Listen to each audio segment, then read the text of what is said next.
بسم اللہ الرحمن الرحیم۔ پیارے بھائیوں اور معزز دوستوں، میں آپ کے سامنے ایک ایسا واقعہ بتانے جا رہا ہوں جس سے آپ کے رونگٹے کھڑے ہو جائیں گے۔ ہمارے ہندوستان میں ایک بزرگ خواجہ مشکی رحمۃ اللہ علیہ تھے۔ ان کے جسم سے مشک کی خوشبو آتی تھی۔ لوگ حیران ہو کر پوچھتے تھے کہ آپ کیسی خوشبو لگاتے ہیں کہ آپ کے کپڑے ہر وقت معطر محسوس ہوتے ہیں۔ کسی نے ایک مرتبہ بہت مجبور کیا تو فرمانے لگا، میں تو خوشبو نہیں لگاتا۔ اس نے کہا، آپ کے کپڑے سے خوشبو کیسے آتی ہے؟ انہوں نے کہا کہ واقعہ یہ ہے کہ ایک مرتبہ میں گلی سے گزر رہا تھا۔ ایک مکان کے دروازے پر ایک بوڑھی عورت کھڑی تھی۔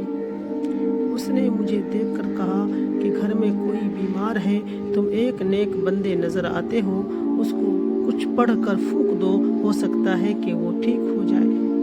میں نے اس پر اعتماد کیا اور گھر کے اندر چلا گیا۔ جب اندر گیا تو اس نے تالا لگا دیا۔ اس کے بعد گھر کے مالکین سامنے آئی۔ اس کی نیت میرے بارے میں بری تھی۔ وہ کہنے لگی کہ میں تجھے روزانہ گلی سے گزرتے ہوئے دیکھتی تھی، میرے دل میں برائی کا خیال پیدا ہوا تھا، چنانچہ میں نے آج تجھے اس بوڑھی عورت کے ذریعے گھر بلایا ہے، لہذا اب میں گناہ کرنا چاہتی ہوں۔ جب اس نے نیت کا اظہار کیا تو میں بہت پریشان ہوا۔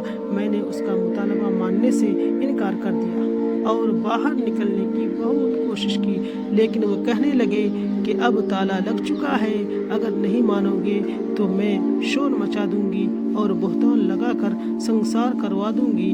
اب دو باتوں میں سے ایک کا انتخاب کر لو، یا تو سنسار ہونا پسند کر لو یا پھر میرے ساتھ گناہ کر لو۔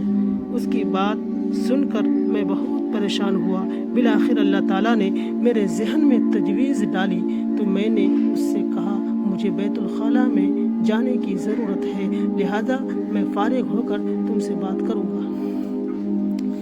اس عورت نے سوچا، چلو آمدہ تو ہو گیا، تاہم اس نے مجھے بیت الخلاء کی جگہ دکھا دی۔ وہاں گیا سو مجھے بیت الخلاء میں جو گندگی اور نجاست مجھے نظر آئی، میں نے اس کو اپنے ہاتھوں سے اپنے جسم پر اور کپڑوں پر مل لیا۔ جب میں وہاں سے نکلا تو میرے جسم سے سخت بدبو آ رہی تھی، چنانچہ جب اس عورت نے مجھے دیکھا تو اس کے دل میں میرے لیے نفرت پیدا ہو گئی اور وہ کہنے لگی، یہ تو کوئی پاگل ہے، نکالو اس کو یہاں سے۔ یوں میں اپنا ایمان بچا کر اس گھر سے نکل آیا۔ اس کے بعد مجھے پریشانی ہوئی کہ میرے بدن اور کپڑوں سے لوگوں کو بدبو آئے گی، لہذا میں جلدی سے غسل خانے میں پہنچا اور میں نے اپنے بدن اور کپڑوں کو دھویا اور پاک کیا۔ جب گیلے کپڑے پہن کر باہر نکلا تو اس وقت میرے جسم سے خوشبو آنے لگی۔ اللہ اکبر! ان کا اصل نام تو کچھ اور تھا، لیکن چونکہ اس کے جسم سے مشک کی خوشبو آتی تھی، اس لیے لوگ انہیں خواجہ مشکی کہہ کر پکارتے تھے۔ تو ایک موٹی سی بات ذہن نشیں کر لیں، چاہیے کہ نیکی سے جسم سے خوشبو آتی ہے اور گناہ سے جسم میں بدبو آتی ہے۔ میرے عزیز بھائیوں اور بہنوں، ذرا تصور کیجیے ایک ایسی خوشبو جو دل کے سکون دے، روح کو تازگی دے اور جنت کی پہچان ہو۔ وہ خوشبو ہے مشک۔ لیکن کیا آپ جانتے ہیں یہ خوشبو کن لوگوں کے لیے ہے؟ نبی کریم صلی اللہ علیہ وسلم نے بتایا کہ جو بندہ اللہ سے اپنی خواہش کو روک لیتا ہے، تنہائی میں بھی گناہ سے بچ جاتا ہے اور زنا جیسے بڑے گناہ سے خود کو محفوظ رکھتا ہے، اللہ تعالیٰ اس کے لیے ایسا انعام تیار کرتا ہے جس کی خوشبو مشک سے بھی زیادہ ہو۔ آج کا دور بڑا آزمائش والا ہے۔ آنکھیں گناہوں کے طرف بلاتی ہیں، دل بہک جاتا ہے، شیطان آسان راستہ دکھاتا ہے، لیکن نوجوانوں، جو مرد جو عورت کہہ دے نہیں میرا اللہ مجھے دیکھ رہا ہے، وہی اصل کامیاب ہے۔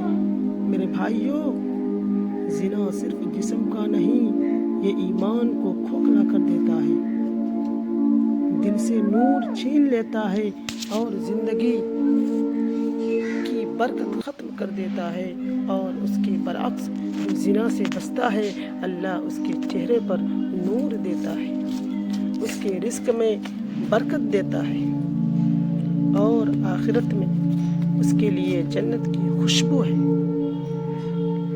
مشک کی خوشبو۔ اگر آج کوئی نوجوان موبائل بند کر کے نگاہ نیچی کر لے، حرام رشتے توڑ دے، صرف اللہ کو راضی کرنے کے لیے کر لے، تو یاد رکھو فرشتے اس پر فخر فرماتے ہیں۔ آخر میں بس ایک بات، گناہ چھوڑنا مشکل ضرور ہے، مگر اللہ کو راضی کرنا اس سے کہیں زیادہ قیمتی ہے۔